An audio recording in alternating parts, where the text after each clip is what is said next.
Snapchat, Instagram, Twitter, and more. Follow Elliot in the Morning everywhere social at EITM Online. Mr. Brad Meltzer. Brad! Hey, my brother. How you doing? I am doing well. I guess more importantly, I should ask, how are you doing? I am that guy who they put in the pouring rain and you're like, how'd that sucker get that job? I'm that guy to you right now. I'm in Florida in the middle of the hurricane, but no, I'll risk my life to speak to you. No, it's fine here.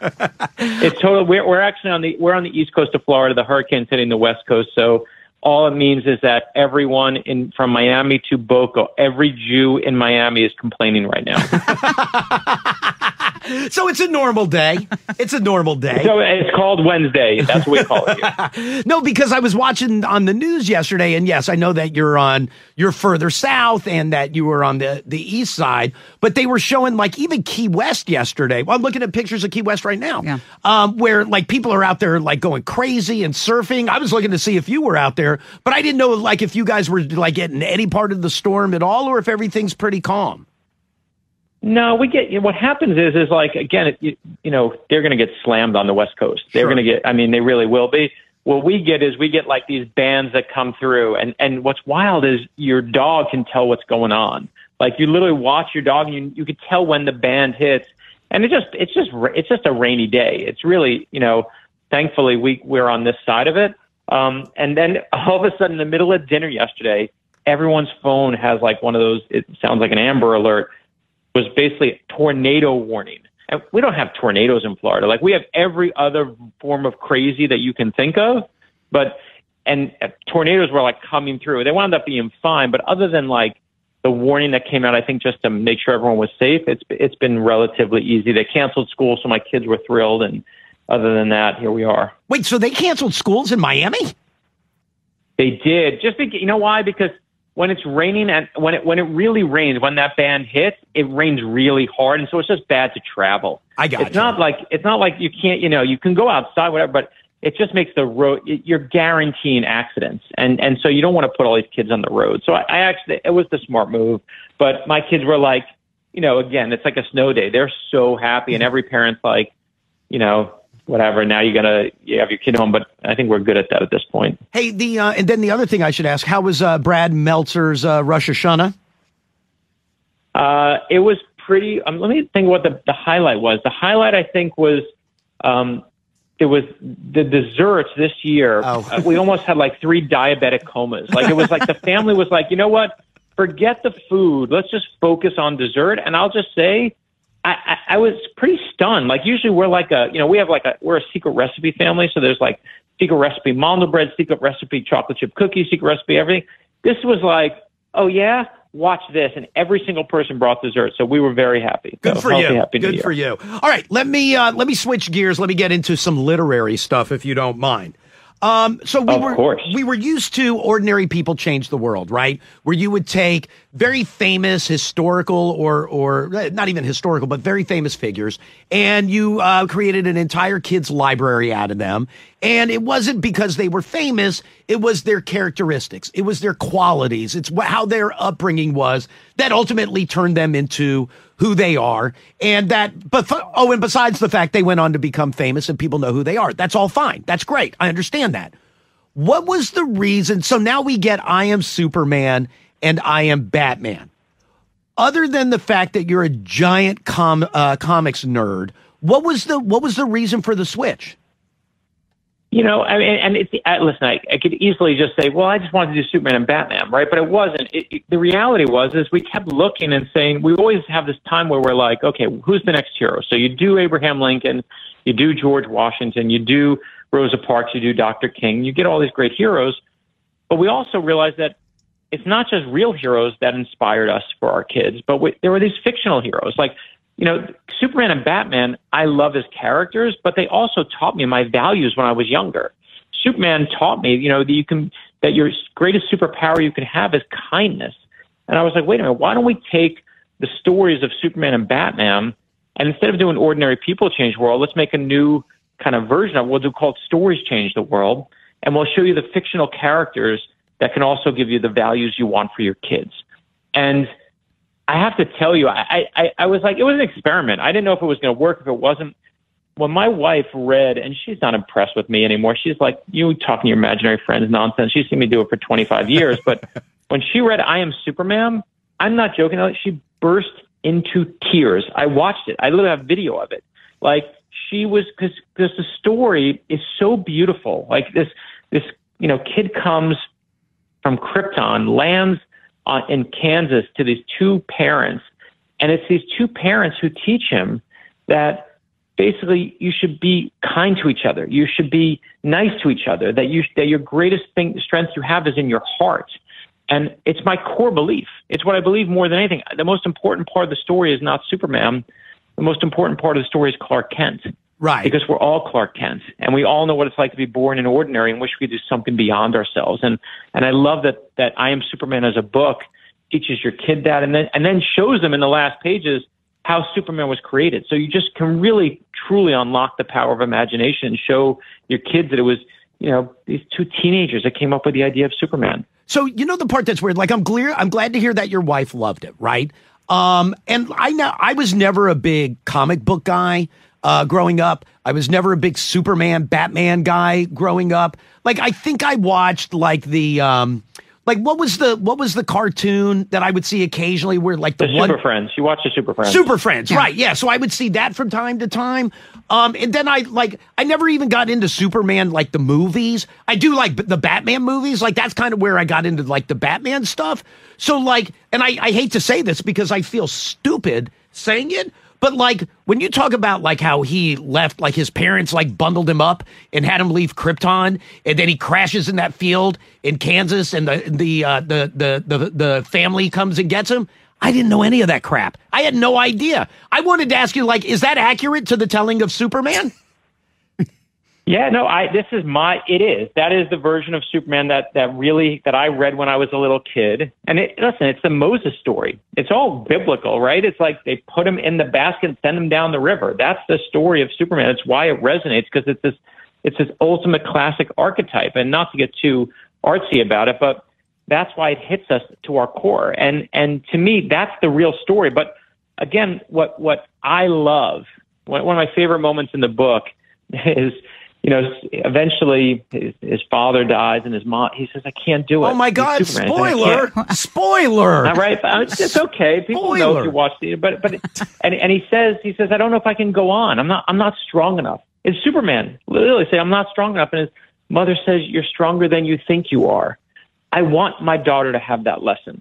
I want my sons to have that lesson. I want them to know that even Superman, with all the powers and all the strength, has moments where he doubts himself, and it's this love from his parents that basically says, you can do this. And then he goes to Metropolis, and, they see him for the first time, and some, kid says, nice costume, and he says, yeah, my mom made it for me. Right. And I love that. I love that moment, and I took that from one of my favorite comic books. So what I did is I spent the last 40-some-plus years of my life reading every Superman comic book and then pulling out the single best parts and giving you the ultimate origin story so you can share it with your kids and show them and introduce them to Superman and Batman. Like, I have a love for them. This is how you introduce your own kids to it. So is it very well known that before he's Superman, like when he's just a kid, so is it well known, or is this like the Brad Meltzer version of it? Was he like really good at youth football? So it depends what version you read, but like that scene that I did with the football, by the way, it's my favorite line in the whole book. This whole book I wrote to my son. I wrote it down. It isn't showing off when somebody's doing the things he's capable of doing. And it's a line that comes after that. It's his response. That's exactly right. Oh, I cut that off. I didn't write down the part after that, Brad. I did not write that down. But that's the beginning of the set. That's the line. And then he says, I know you can do all these amazing things. So he wins at football because he's Clark, because he's Superman. So he can, of course, crush a football. And the single best line, this one I took from the Superman movie. It's the best line from the movie, but I put it in the book. And he says, but I do know, son, that you can do all these amazing things, but you are here for a reason. And it's not to score touchdowns. And I always say to my son, since he's little, who loves sports, my kid loves sports like nobody's business. I always tell him all the time, you are here for a reason, but it's not to score touchdowns. And he knows that that's our code for you're here to help people and do other good things in your life.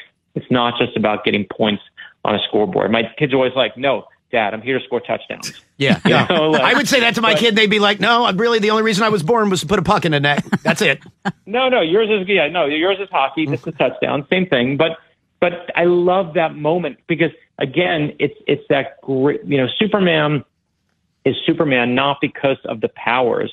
He's Superman because he met these two parents that just showered him with love. Right. Like my parents were bananas crazy. They were like my dad would get so angry he'd throw over a pool table. Like he was, they were like lunatics, like party all night at Studio 54. But the one thing that they didn't mess up with my sister and I is they just loved us like nobody's business. They could screw up everything else. They were bad with money. They couldn't control anything else in their lives. My dad would lose his job over and over, but he loved us so hard. And the love that a parent has for their child is a friggin' superpower.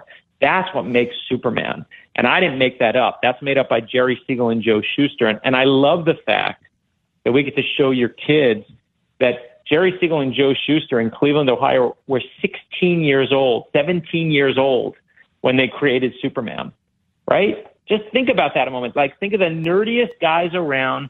Two 17-year-old kids created Superman and gave the world something to believe in. I need my kids to have that lesson too. Hey, Brad, remind me, and like we've known that, Brad Meltzer's a nerd. Like we've known that forever, and that you wrote comic books, like you did all of that stuff.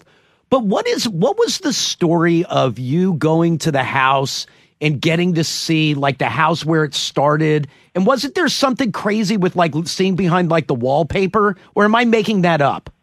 No, you have a good memory. The reason, listen, yes, I'm definitely a nerd for this stuff, but I was researching a book about the creation of Superman. And I went to Cleveland, Ohio, where Jerry Siegel lived, to his house. And I wanted to see it because, the garage where Hewlett-Packard and Google are founded, those are all preserved. They're museums now. I go to the house where Superman's created. It was wrecked, like devastated. There were holes in the walls, holes in the ceilings.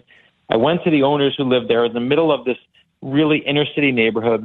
And she said to me, I'll never forget this wonderful woman there said, the city of Cleveland won't even give us a plaque to say that Superman was created here. Not even a plaque. And I looked at her right now. I didn't even know what to say. I said, I'm going to get you your plaque. And it was just like the macho thing to say at the time. But I was like, because I didn't know what to say. But yes, we got her plaque, but we wound up going and raising money to preserve the house. And so we were trying to raise $50,000. I called up all the, amazing artists who have drawn on Superman over the years. We had an auction. We raised $100,000 that to this day is still preserving that house. If you go there now in Cleveland, we repainted it. We closed up the roof. We closed up the walls. And Superman's creators used to draw. They were so poor. They used to draw on the back of wallpaper. Right. And so you're remembering from the book, I made it a part of the plot of the book when you see the wallpaper peel away, but they literally used to draw the first versions of Superman on the back of peeling wallpaper, these butcher's paper that you'd wrap meat in. And I love the fact that I took my kid, I don't know, I've never told you the story. I took my kid to Cleveland a couple of years ago to watch a game. And I was like, I got to take you to the house. So we go to the house. We're in the middle of this, neighborhood. I remember when we were there, it was like it's a completely right now black neighborhood. I'm obviously like white guy, and we're sitting on the stoop waiting for the bell to ring. And this guy comes by and he's like, hey man, he stops on his bike. He says, looks at us like completely like we're in the wrong place. Like, is this the house where Superman was created? I'm like, yep. And he all of a sudden rolls up his arm. He rolls up his arm, and we think he's going to like shoot us or kill us or whatever. And he rolls up his sleeve, and he's got a giant Superman tattoo on his bicep. Dude, that's awesome. Dude, welcome home, baby. Welcome home. And so we go there, and we go inside. I take my son there. That was before. I take my son there on this other trip, and I go inside, and not only do they have all these Superman comics there, but to thank me for what I did, all my books are now on display in the house. And I didn't know that. I didn't know that the family there had been so thankful that they had like put a whole like display of our books. And it was one of the most rewarding things as a dad to like walk in there with your kids just to try and do something nice. And so obviously I have a huge soft spot for Cleveland. Dude, for that. That's pretty good. That's pretty cool. I didn't know that part of the story. That's great. So Brad, let me tell you this. So yes, the I Am Superman book was great. Like I said, I wasn't a Superman guy. Like I didn't know any of that. And I hope this isn't offensive, but I liked I Am Batman so much more than I Am Superman. I thought I Am Batman was so much better. Well, because Batman's such a badass. Right. He's a killer. Exactly. Right? I mean, the best part of doing it, listen, I've dressed, and, to reveal myself, like, not that this is a shocker to you, but I dressed as Batman every year for Halloween from when I was 6 until I was 36, right? I mean, that's who I have pictures every year for Halloween. Everyone wanted a new costume. I was like, give me my Batman costume, give me my cape, put it on. Like, that was all I wanted to be. The best part of doing I Am Batman is that, how does Batman become Batman? His parents are brutally murdered in front of him. Oh my God! Right? Spoiler! Right? Is that people know that one, right? Is that historically factual? No, like I know, like yes, no, everyone knows that. Yes. No. The only But is that person on the planet? No, well, number one, thank you. No, but like, is that Brad Meltzer's version of it, or is that like everybody knows that that's what happened? No, there's things that have the only thing that never changed in comics. You can change everything. Superman comes from Krypton, found by a lovely couple. Batman's parents brutally murdered in the alley. Okay, pearls go everywhere. Okay, well, I don't know that. Everyone knows that except Brad you. may hang up. Wait, no, you knew that? Everyone knows that. I didn't know that. How would I know that? Everyone except one person. Wait, is it in the movies? That. It's been portrayed, yeah. I must not have seen that movie. I didn't know that. Yeah. I didn't know. So you didn't see all the movies. It's in every pilot knows. I mean, every single movie. It's like every movie. It's basically being like, like, you sure the Beatles are those 4 guys? You're sure. Okay. Well, you know what? I didn't know. But now I know. I think that's why we wrote the book, because your kids don't know. They don't know. You're not going to show them this horrifying thing. I bet my kids do know. I'm the only idiot that doesn't know. My kids probably know. They know. I guarantee you. But here's the funniest part. Is so now, but we're writing a book. This is for little kids, right? You're supposed, this is like for 4 years old to 12 years old. It's like a little kid's book. And I'm like, yeah, we can't really show the murder, but we got to take a shot at it. Let's just see how it looks. So I tell Chris Eliopoulos, our incredible artist who draws all the Ordinary People Change the World books, he's drawn and he's drawn some amazing, he's drawn Harriet Tubman in slavery, Anne Frank in the Holocaust when we did that one. I'm like, just take a shot at it. Let's see the kid's version of it, and let's see how it looks. And he sends me, these are pages that are not in the book anymore, but I have a copy of them.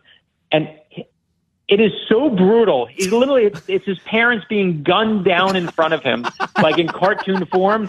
I'm like, we are going to scar kids forever. They're literally going to burn their eyes out of their head. No one's going to sleep. I'm like, yeah, maybe we should change this version a little bit. And so we wound up doing it, of course, off panel. So you see them go in the alley, and then you see him like down on his knees and with like a street light above him, so you understand his parents are gone. But I was like, maybe we shouldn't do the graphic murder of his parents in the children's book. Maybe we should edit that part out. Now, I did write down. Good. I did write down the best line in the Batman book. Yep. Everyone is scared sometimes. We all feel pain. We all have moments when we get knocked down. Blah, blah, blah, blah, blah. You don't have to fight. No. Well, I don't want to read the whole thing, but you don't have to fight alone. I thought that was awesome. Yeah, no. I'm not, listen, that's the point of Batman, is Batman tries to be this, like, I'm all by myself. I'm on a one-man war on crime. But he's got Alfred, and he's got Commissioner Gordon, and he's got Robin, and he's got all these people. And that's what Batman's trying to do. Is he's forever the little boy who lost his parents, and he knows he's on a one-man mission to stop crime. He's going to lose every day. Tomorrow there's going to be more crime, and he's going to try and stop that, and the next day there's going to be more. And every day he's going to fail. Every single day he will fail, but he will never stop fighting. And I want my daughter to have that kind of determination. I want my sons to have that kind of determination. And what I love about Batman is he's gonna lose every single time, but he's never gonna stop.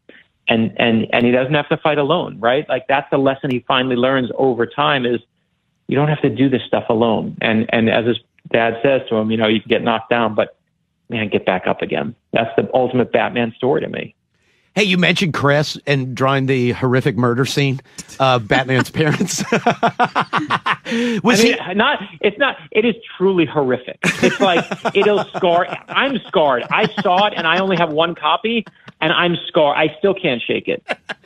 But was he like, and like you said, he's drawn for the books, the whole series. But like, is there a part of him that got like, I don't know, is he as comic book nerdy as you, where he's like, oh my God, I'm drawing Batman and Superman, or was that really just you? No one that works on these characters, if you're working on these characters, by definition, you're a nerdy guy, right? Like, right. You just are. Like, but he and I are truly battle for first place. He bought me the comic book spinner rack that's in my office. He bought for me because he had one and I liked his. Like, that's how. So I don't know how to say we're geekier than anybody else, but pretty much that might be the best one. Like, I was like, ooh, sweet spinner rack. He's like, oh man, I'll get you one. You know, like, it's just like, so yes, we both have matching spinner racks. But, you know, the thing is when he's doing it, like, you know, again, you can do all these amazing things like Abraham Lincoln or Rosa Parks, but there's something in your inner 8-year-old is activated when you're writing Batman and Superman. Like, I love my job, but when I get to write Batman and I get to put words in Batman's mouth, that's just like, it's crazy. And I don't care what anybody says. I've done multiple Superman stories, multiple Batman stories. I never get used to it. I never want to get used to it. And because it's just, I know we're all supposed to say, you know, who inspired us when we were little, and we're supposed to say, you know, if, you know, these amazing real life heroes, but my first morality tales, and most people's first morality tales, and not even the Bible or like, you know, some, you know, To Kill a Mockingbird, it's comic books, right? It's superheroes. And we see it right now. You know, superheroes are such a big thing for a reason. And if you historically look at it, if you look in, just to go really geeky for a moment, if you go back to World War II, pre-World War II, the heroes that were popular were Tarzan and Flash Gordon. They were characters designed to transport you elsewhere during the Great Depression because it was depressing. No one wanted to be here. So you go to the 25th century, there was escapism. You go to the jungles of Tarzan. And then as World War II starts encroaching on our shores, America's scared. And we want someone to come save us, right? The Nazis are rising to power. And these two 17-year-old boys create the character Superman. And it sells 1 million copies in its first issue, and no one understands why. And it's because we're scared. We want someone to come save us. And if you look after 9/11 happened, I was living in D.C. at the time. You know how we all felt there. America was scared again. And what were the first movies that broke through the public consciousness? It was Spider-Man. Right. It was the X-Men. And we were a country. And right now, the reason why superhero movies are so big, this is my theory, for the past 20 years now, is because we as a culture are still terrified and want someone to come save us. And that's why superheroes are big. Not just because like we like to see people punching. We can watch Westerns for that. We can watch it. But why superheroes? And it's because we know that in a time when we're so messed up as a culture, that there's a group that can actually do right and do good and teach you the right morality lessons. That's why superheroes are working. It's why even the crappiest superhero movie makes $200 million, because we're just starving for heroes right now. And so I tried to channel that and say, you know what, then give your kids the best of it and teach them the best morality tales. Give them I Am Superman, give them I Am Batman, and let them, you know, have an introduction to this universe that can really unlock something special. So does that mean that there's going to be a library of Brad Meltzer's stories change the world? Like, are more superheroes coming? So Wonder Woman, we're finishing Wonder Woman right now, which I will tell you, my wife, the only time she ever got in trouble, ever, I'm talking about ever, is in kindergarten. She was spinning around in kindergarten like Linda Carter, pretending to be Wonder Woman, and the teacher gave her a demerit and put it on the board, a sad face. So I had to do Wonder Woman for my wife. Like, Julie, by the way, that's the equivalent for her of the parents being brutally murdered. It's a sad face on the chalkboard. That's her origin moment, is like, no, on that day, I swear by all that is holy, I will never get in trouble again. But now, so she loves Wonder Woman, and my daughter loves Wonder Woman, so I'm doing Wonder Woman. But yeah, the goal is to try and find great heroes, right, that unlock imagination. And then yes, we're doing John Lewis, we're doing Temple Grandin, we're doing our first autistic hero. We're doing the amazing ones that, of course, the ordinary people continue. Hey, which I saw that you were doing a vote online. Who looking at, was it going to be Simone Biles or Jesse Owens? You know what? I want to know what people think. So it was actually pretty close, to my surprise. Women preferred Simone Biles, but by a little bit, by just like a couple percentage points. But the reason that Jesse Owens won when we asked people to vote on our social media is because men just preferred Jesse Owens so much. And I get why. I mean, he literally took on Nazis, and it's such a good story. So for right now, it looks like Jesse Owens is going to be the winner. But yeah, if you have an opinion, please come vote in our polls. And did you have an opinion on that? You know what? I went Jesse Owens only because I don't feel like I know that much about. I mean, kind of the highlights of Jesse Owens. And listen, I'm not claiming to know everything about Simone Biles at all. But listen, I just learned yesterday when I read the books that Batman's parents were killed. So for me, it would be a chance to learn a lot more about Jesse Owens, who I really kind of only know the highlights of, if I'm being completely honest. I don't know the upbringing and life of Jesse Owens. I'm with you. And listen, you see him literally take on the Nazis.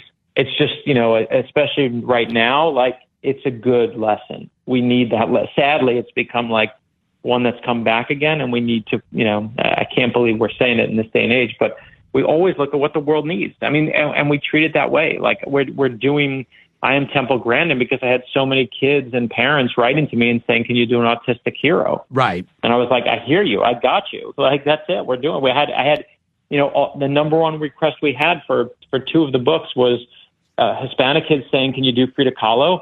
And Asian kids writing me and saying, can you do an Asian hero? We hear you. We listen to people out there because we know that every hero for someone is the most important hero and their favorite hero. And we want to make sure that we're covering all those bases. So, when I look at what the world needs, it's sad, but as we're once again dealing with Nazis and the rise of authoritarian powers, man, that Jesse Owens story becomes more powerful to me.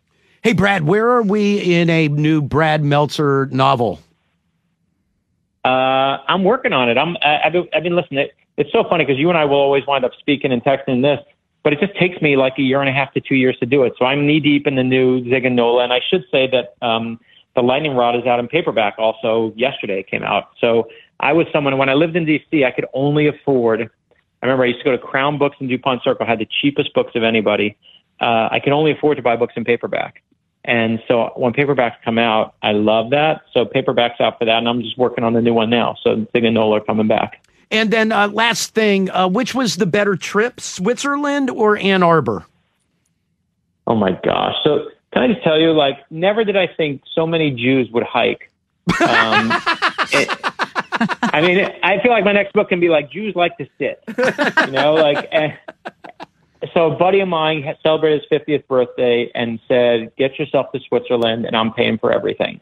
And so he's took care of the hotels and the food and so 17 of us went to Switzerland. Your friend paid for 17 people to go to Switzerland? 17 people. It was the one guy, everyone has a buddy who made the money.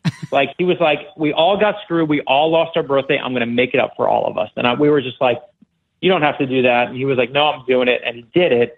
And obviously, it was all of us went to Switzerland. Do I know who the friend is? Do I know who the friend is? Is it Stephen King? I'll text you who he is. No, it's not. No. But he, I would love that. But he, the best part was on one of the days is we get there and, we hiked. It was a 9-hour hike was the biggest hike. The first 4 hours were uphill.